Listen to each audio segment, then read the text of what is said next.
علم اور منزل بغیر ہجرت اور سفر کے ملتی نہیں ہے.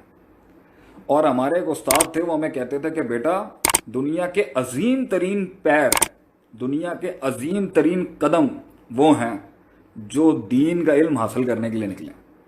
دنیا کے عظیم ترین قدم وہ ہیں جو گھر سے نکلیں تو دین حاصل کرنے کے لیے. اور حدیث میں آتا ہے کہ جب اللہ کا دین سفر کرنے کے لیے طالب علم جا رہا ہوتا ہے نا تو فرشتے پیروں کے نیچے پر بچھا دیتے ہیں، اور اگر یہ اس راہ میں مر جائے نا تو یہ شہید ہے اس ٹائم پہ.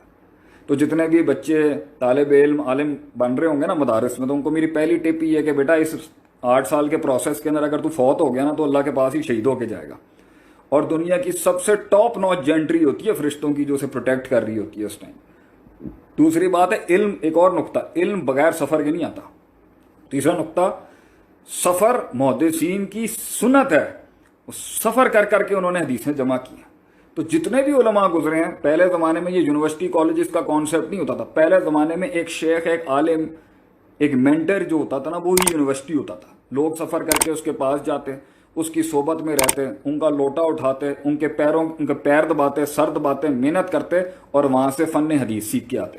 پھر سفر کر کے جاتے، وہاں سے کہیں نیسا پور جاتے، کہیں وہاں چلے جاتے، کہیں قرطبہ جاتے، وہاں جا کے اس سے تفسیر کا فن سیکھتے، تفسیر کا فن وہاں سیکھتے، پھر سفر کرتے، پھر سفروں کی مار کھاتے، دھول مٹی سیکھتے، کہیں اصول فقہ سیکھنے چلے جاتے، پرنسپلز آف جورسپروڈنس، وہاں سے نکلتے کہیں پہ اصول حدیث سیکھنے چلے جاتے، پھر کہیں اور جاتے، کہتے جی ان سے فلاں جگہ پہ جا کے ان سے میں نے قرآن ایک بار میں یہاں دہرا لیتا ہوں، ان کے پاس سنا ہے ان کے پاس قرات کا بڑا علم ہے، سبع عشرہ جو ہوتی ہے آپ کی 7 قراتوں میں.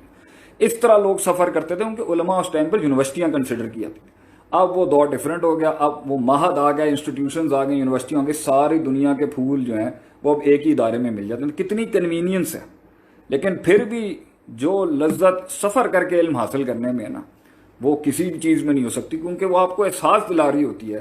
یہ سنت ہے، طویل عرصے کی سنت ہے کہ سفر کر کے علم حاصل کرنا، اہل علم کے پاس جا کے ان کے قدموں میں بیٹھنا، ان کی خدمت کرنا، ان کے سر دبانا.